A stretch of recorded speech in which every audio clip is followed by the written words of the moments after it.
Welcome back to another episode of Worldie Unboxed. Yes, it's been a few weeks since we released an episode, mainly because we've been heads down tweaking the shoe and getting ready for our launch on August 5th. This episode is an update on our progress and a little reflection on where we've been as we get ready to move to the next stage of the venture. We'll be releasing shorter episodes a bit more frequently as we move closer and closer to our launch on Kickstarter. As always, make sure to follow us on YouTube and Instagram, and you can now join our Kickstarter pre-launch on worldiebrand.com. All right, let's get started.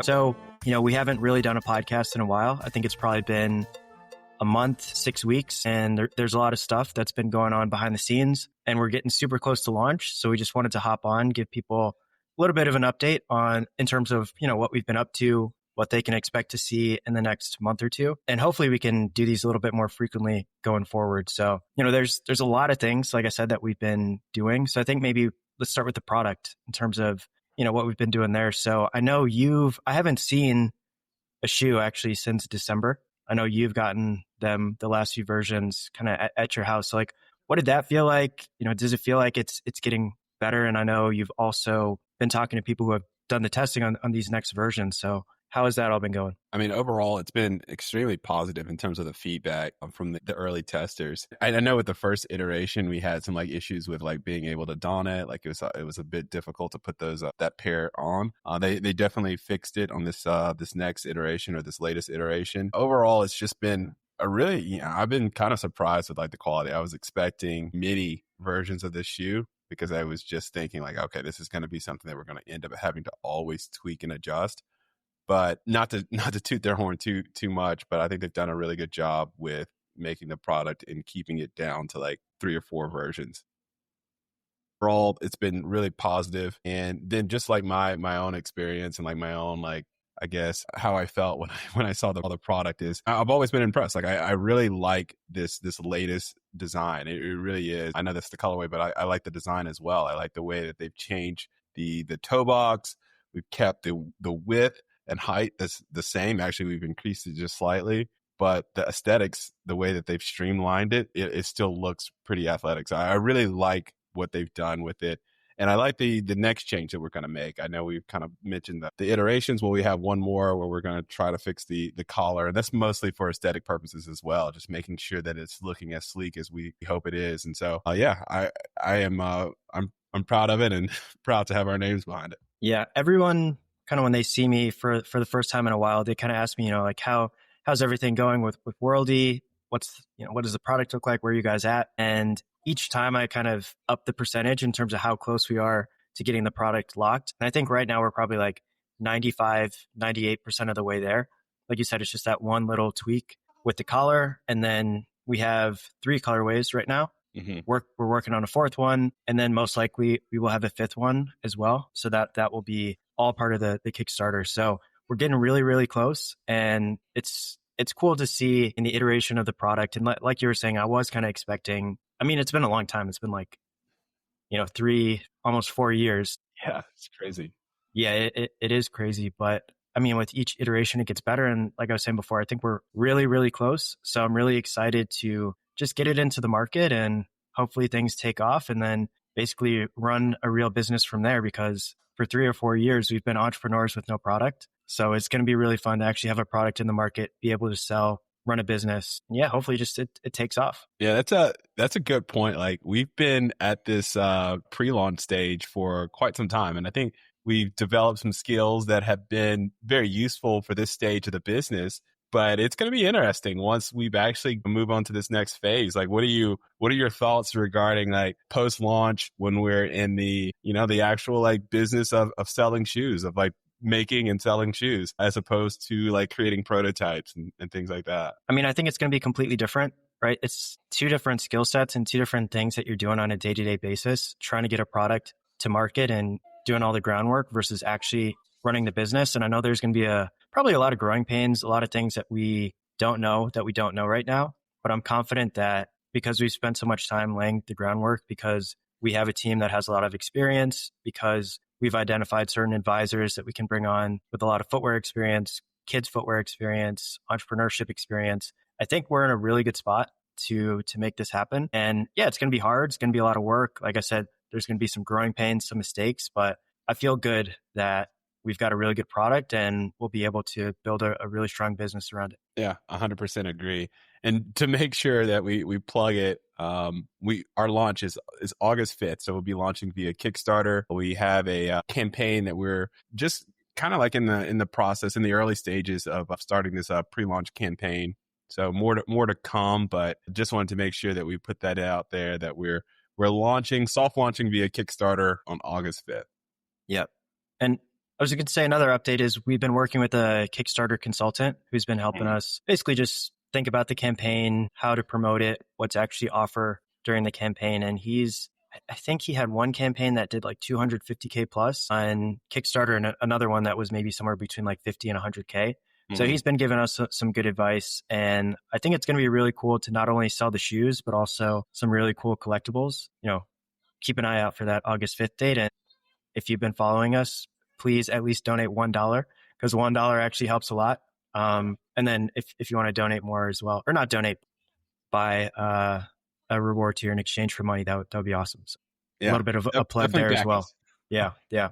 So I guess as we think about it, not to get too far out, ahead of ourselves, what is what are you looking forward to most post-launch? Like, what are one of the things that you're like, oh man, we haven't been able to do this, so I'm excited about getting into this stage? I'm excited to have customers. I know we've given the shoe out for free and we've gotten feedback, but I'm excited to basically have the shoe in people's hands who have never heard of us before, get their feedback, make the product better and better. And I feel good about the product right now. But once you get feedback from customers, you see over time, over the course of 6 months, a year, things like that, kind of like what issues are popping up or what people want on top of what's already in the shoe. I think it'll be really fun to continually make the products better and figure out exactly who our target customer is. And then that'll help us create a product that really suits them, understand what kind of events to go to, how to market to them. So I think that'll be really fun. What about you? I think that was a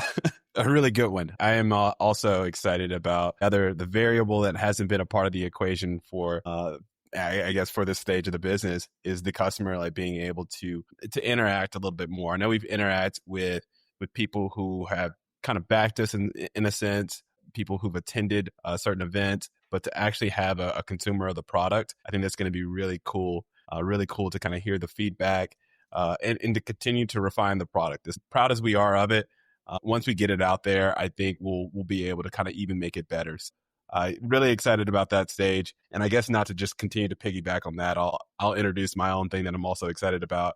I'm also excited about building a team. I know we've talked about it internally that the next stage means that we're going to have some people to cover different areas of the business that didn't necessarily require any kind of like human interaction at that point or at this point. But later on down the road, as we get post launch, we're going to need some hands on deck. So it's going to be cool to kind of look for teammates, someone who's also as excited about the potential, is excited about the mission of worldie as we are. So that's another thing that I'm excited about, or that I'm looking forward to. One other thing, I have this friend who's a pretty successful entrepreneur, and he always says something along the lines of, as soon as you launch your business as a startup, you're kind of fighting for your life. So I'm excited for the stakes to be higher, just from almost like a competitive standpoint. Like right now, we could spend, I don't know, $1 million and we wouldn't really even know if our idea was viable or not, because we haven't really launched it into the market. So I'm excited to get into the market, start competing against some of these bigger players that people have said that are going to crush us, and get positive signals, negative signals, look at the data, look at qualitative information that comes in as well, and tweak, and compete better and better and better, and hopefully start to chip away at some of those bigger players' market share. Yeah. No, it's been a long training camp. And so it's exciting to have the season finally kick off to start playing for real. Yeah, 100%. And then another thing that that mainly you've been doing out in Denver is some events just to get in front of customers or potential customers, introduce them to the brand. So You want to talk a little bit about that? Maybe what you've learned, how those have been going? Yeah. I think one of the biggest takeaways from events is refining that story. So we have to package so many things into a 1 to 2 minute conversation. And it's sort of a conversation. So you're kind of doing like a pitch, almost like an elevator pitch, but in a sense, you're trying to explain the brand as more than you are trying to convince somebody of something or persuade somebody of something. You're trying to just kind of tell like a very small snippet of like what we're trying to do at Worldie. And it's been cool to see, like I've noticed my own growth in that space. Like I noticed, I know we haven't recorded like my interactions, but we've gotten some pictures and stuff of it. And we see, at least I see like some of the things that I was doing at the very first events. And I kind of almost look back at it and cringe a little bit because I'm like, oh man, I can't believe that's how I started the conversation or whatever. But like anything, the more you practice at it, the more you do it, the better you get at it. And that's one of the things that I'm able to kind of take away. I know and see things that resonate with people that I'm talking to them about. And I was telling Fiona at like one of the Mumfronts that we were at, like we were kind of scattershot a little bit at the very beginning, but even during the course of the event, you get better. Like you start sensing like what people like really latch onto. And that's the message you kind of lead with. And then you also start like being able to kind of package, the information that we want to give them in a much better way. And so it's something that's really been useful in terms of like getting that like pitch together. And then also just getting feedback, like seeing people's response to the product when they see it, when they hold it, some when they actually put it on. It's cool to kind of see that. And that's been motivational or inspirational behind some of the changes. Like, oh, one of the things that they might note, or if you recognize a trend when it comes to like people pointing out a certain thing, because we're super malleable or flexible at this stage, we can make those changes. We can start, actually like implementing some of the things that we notice people starting to point out. So I think that's been really cool. And then knowing which types of events that we want to kind of attend, like that's another thing. Like there's some things that are highly saturated with like our target audience or our perceived target audience.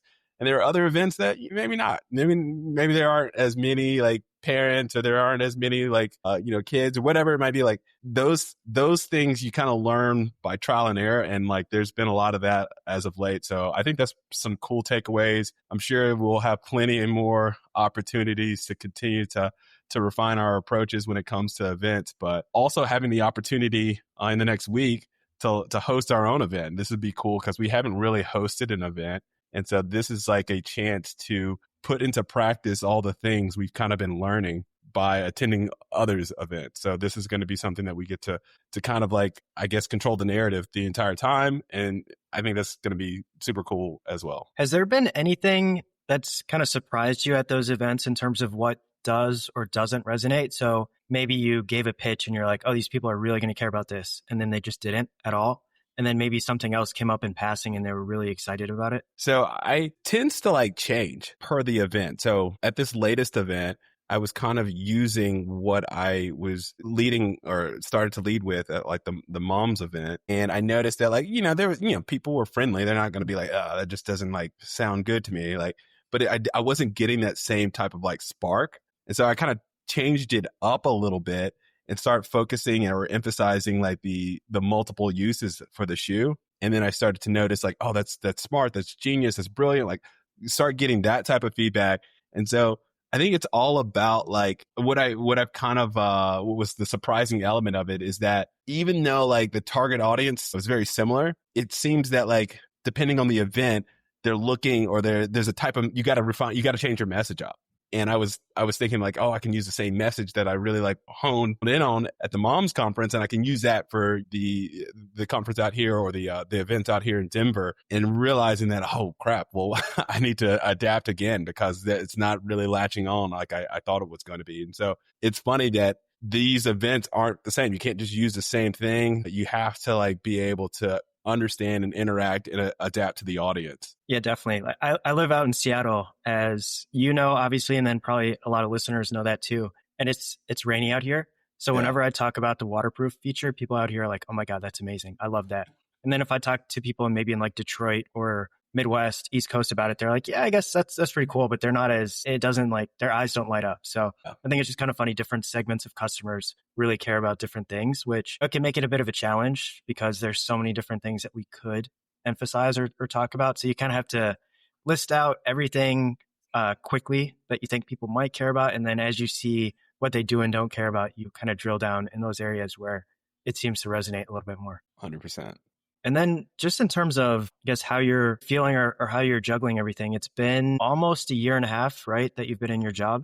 Mm-hmm. And, I think things are starting to get busier. And definitely as we approach launch, it's going to be pretty hectic. So just how are you feeling about that? Yeah, what kind of headspace are you in? Yeah, that's tough. Like that's probably one of the tougher aspects of this startup life or the startup venture that we're kind of in right now, at least speaking for myself, juggling both these worlds. Obviously, we're trying to bootstrap, so we need to kind of stick in our day jobs as long as possible until the business is able to self-sustain. But I think, as the work, as a responsibility kind of ramps up, it definitely makes things a bit more difficult. You really have to be a bit more organized. And I have not historically been the most organized individual. And so even like you would expect like, okay, military, like, even like in the flying community, you got to have certain levels of organization in order to be like efficient. But I think like it's different, and organization is a skill that's like relevant to the industry that you're in. So you really have to kind of understand it, or in the situation that you're in as well. And I think like my organization here is like, it's because this is such a like a fast moving, morphing kind of a situation here. It's really hard to like be like that organized. Like it's not from lack of desire, I should say. I desire to be organized. I try to be organized, but there's so many moving parts and there's so many things that are changing and evolving that is very hard to kind of like put things in a box and say like, oh yeah, I can handle this, and this. These are my, it just doesn't work like that. And so I want to be organized, but it's very difficult to, and it requires organization because of all the other things that we just kind of mentioned, like having to do a day job and then also working on a startup. So it's extremely like difficult. It's not exciting. I enjoy the aspects of it, but it definitely is taxing. There's some times where you're like, all right, let me make sure that I kind of step away for a little bit, take a break, so that I don't find myself burnt out or overwhelmed. I know, what about you? I know your job was taxing from the get go, whereas I was kind of going through like a serious like ramp up period. Yeah. So when I initially thought that maybe we were going to be able to have Fiona on this conversation, and I thought it was going to be more of a wellness check, there were four kind of like topics that I had written down. One was organization. Two was prioritization. 3 was communication, and 4 was balance. So those are the things that are kind of top of mind for me. And you touched on a lot of those things. So I feel the same way about organization. I feel like I am in my personal life pretty organized, but when I have more and more stuff on my plate, I spend less time organizing and more time just doing. And that works to an extent, but I feel like now we have so much stuff that we're working on that it makes sense to focus more on prioritization. And I think that is something that I can be good at if I just spend more time on it. So that's been kind of a concerted effort of mine over the past, few weeks, just to make sure that we're all on the same page. Everything is in one place for people to reference. We're all understanding what we're doing over the next week, understanding what we're going to be talking about or what deadlines we're working towards. So I think that's something that's getting kind of super important as we're working on more and more stuff, managing more people and getting closer and closer to launch. And then just related to that is prioritization. So there's so many things that we could do. It's just really important to understand what needs to get done first, what is a roadblock that you can clear versus what's something that maybe you're just more excited to work on, right? And sometimes when you get super busy, it's like, this thing that I really have to do, it's going to burn me out. But this other thing that's actually like really fun to do is not going to burn me out. So like, let me just do that first and put this other thing off. So trying not to do that and like think actively, like, am I doing this because I enjoy it and it's fun? Or am I doing this because this is the most important thing for me to be doing right now? And then on the communication piece, there's just so many different messages that are flying back and forth each and every day. And in like 5 different applications. So there's email, there's WeChat, there's WhatsApp, there's a bunch of different text threads. There's probably other stuff that I'm forgetting as well. And then, my phone just is blowing up like every day, like all that stuff. And then all this stuff from my job. So it's hard to, and this goes back to the organization piece. It can be hard not to miss something. So that is just another thing that's top of mind for me. And then lastly, balance. Just kind of like so much stuff that we've been saying, so much stuff that we have to do, a lot of work, making sure nothing falls through the cracks, and then having a day job. It just means, I mean, for me, it usually means I work 7 days a week, which I know a lot of people that I work with are like, you're crazy, or you're an animal, you're a beast, things like that. I wouldn't say that, but I'm just trying to get everything done. That can definitely burn you out if you do it over time. So I agree with you. It's about balance, taking some time off, getting outside, working out. You have golf clubs behind you, getting to the golf course, things like that. So those are all the things that are top of mind for me right now. Yeah, I concur. I completely. And it's I definitely feel you on the communication element too. I know I didn't mention that during my spiel, but it's something that it's been difficult with the both jobs, because when you're in a services industry, when we're both in services industry, professional servers, like I think it becomes a situation where you're always getting some sort of like communication via like our day jobs, and then also via like worldie, and you're always expected to kind of be, somewhere where they can kind of connect with you. They want to be able to reach you. And so, you've got to be responsive. So it's not something that you can kind of like put off. And that becomes really, really taxing. So I 100% agree that the communication piece is a huge thing. And then the other side of the communication, just, us being able to communicate. I know when we were in school, when we were kind of like able to like work together a lot, we had like a free flow of communication, even meeting in person, doing like whiteboarding, things like that. I felt like, okay, we were really in tune. But now, like, because of like the separation, geographic separation, then also like the different like workflows, it makes for breakdowns. And I've noticed, some breakdowns in communications at times where you've had to kind of get back and make sure that we're of one mind, of one accord. And that is something that like, okay, it's part of the environment that we're kind of in, wearing these dual hats, being in these, being a foot in each world. It makes it extremely difficult to keep that communication piece flowing smoothly. And so there's always some like checks on that, like some making sure that like, okay, let's get on the horn and like make sure that we're on the same page. So yeah, there's some tough things, but hopefully in the future we're able to focus solely on worldie, solely on the venture. 100%. Yeah, I was going to say the same thing about the change since grad school, just because we don't have as much. It's a lot more stuff over text or email, and things get lost in translation. You don't always know kind of what the person, like the logic behind what the person is saying, or like the question behind the question that they're asking, and you just lose context. And I feel like just being on the phone it's so much easier. And I would like love to be able to talk like every day for an hour or a couple hours and just work through all these things. But just based on our schedules, it can be hard to line that up. And then also with everything that we're needing to execute, you kind of have to limit the amount of time that you're talking, right? You got to be more efficient with that piece of the communication, and then so you have more time to actually do stuff. But I think that will be alleviated definitely if and when we get a chance to work on this full time. So yeah, definitely agree there. And then one other thing I wanted to ask you about related to your day job, because I'm starting to see more and more instances where there's a link between the two. So I'm at my day job and I'm like, I understand why this is important, why this executive cares about this thing that I'm working on, because I can map it back to kind of like what we do at Worldie.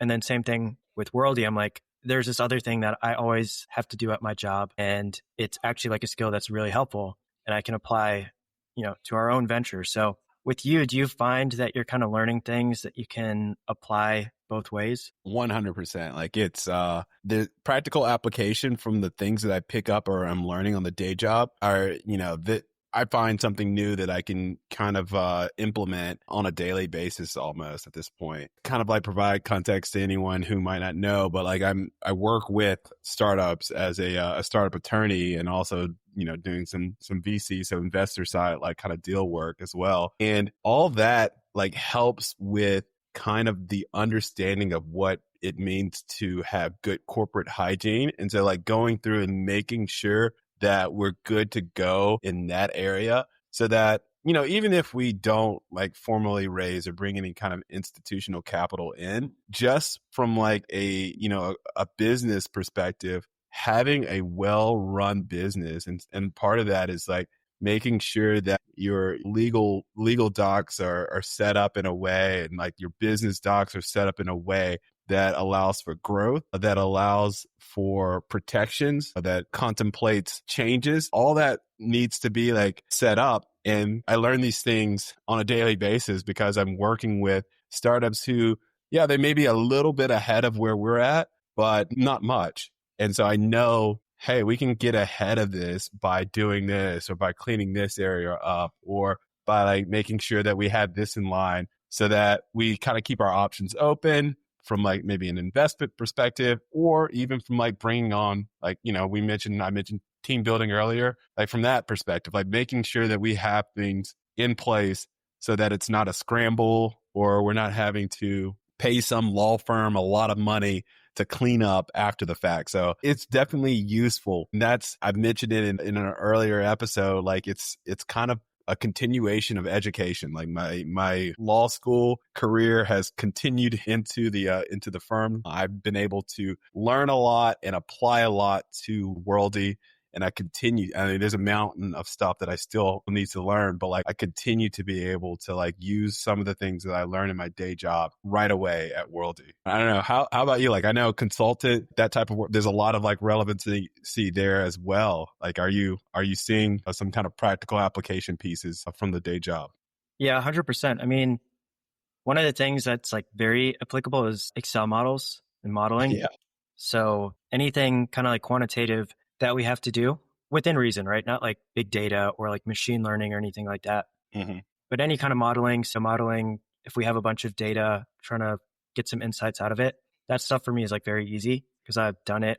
Basically, I did it for 3 years out of college in consulting and done it after grad school as well. So that's one that's really applicable, kind of like I was saying before, organization. So thinking about how to get everyone on the same page, how to get things organized in a way that's easy to skim. And then if you dive deeper into it, kind of understanding what everything is in there, like basically being able to provide feedback on it, things like that. I mean, running meetings, understanding next steps and kind of how to drive towards certain outcomes. That's also super applicable. Thinking about, I think just in general with my job, a lot of times you have an assignment or some kind of question that you have to answer and it's super ambiguous and you don't really know where to start. So having that practice of being like, okay, I know what the goal is, but I have no idea how to actually get there. Then thinking about, okay, like what's the first step? What's the second step? If this goes wrong, or if we can't go down this avenue, what's another avenue? So just, I don't know how to put that into like a specific category, but just working with ambiguity and figuring things out and getting to an answer, even if it's not the like a super precise and like the 100% correct answer, getting to like an 80% version of that answer or like 90% version of that answer. A lot of times that's enough and you can use that to move forward. I think just dealing with ambiguity and driving things forward when you don't really know where to go, that's something that I do a lot of times in my day job, and that helps a lot. Yeah. I mean, that's certainly a really valuable skill set in this venture because there's a lot of ambiguity here. Like we're often entering into the unknown, at least for us. And so I think that skill set is vital and will continue to be vital. So I definitely think that is a practical application piece that is important. I know we're hitting like the mark in terms of time. Was there anything else like that that you felt or we felt that we should be able to kind of like convey as a part of this update? Maybe the reservation funnel and Okay, yeah. how people can support us. So I know we talked before about, support us, back us, that would really help us out. But you can go to our website and you can put down $1 and that will allow you to reserve certain benefits at the lowest possible price. And then if you don't want to end up backing us, then that's fine. You don't have to, but that just kind of reserves the opportunity to, like I said, get those special items. You get some exclusive items or access to some exclusive items and then better discounts than anyone who doesn't go through that reservation funnel. So if you want to lock that in, you can go to our website and go to the shop page and put down $1.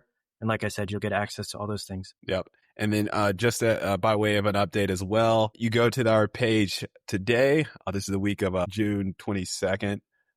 If you were to go there today, it might look different in a week or two from now. We're doing some updates behind the scene, providing a little bit more detail, a little bit more context as to the Kickstarter, as to our soft launch. and also the product and the founders behind the products. So definitely check us out now. Check us out in a couple of weeks. Follow us on IG. We're also on LinkedIn. But Yep. I think that's a good update. Cool.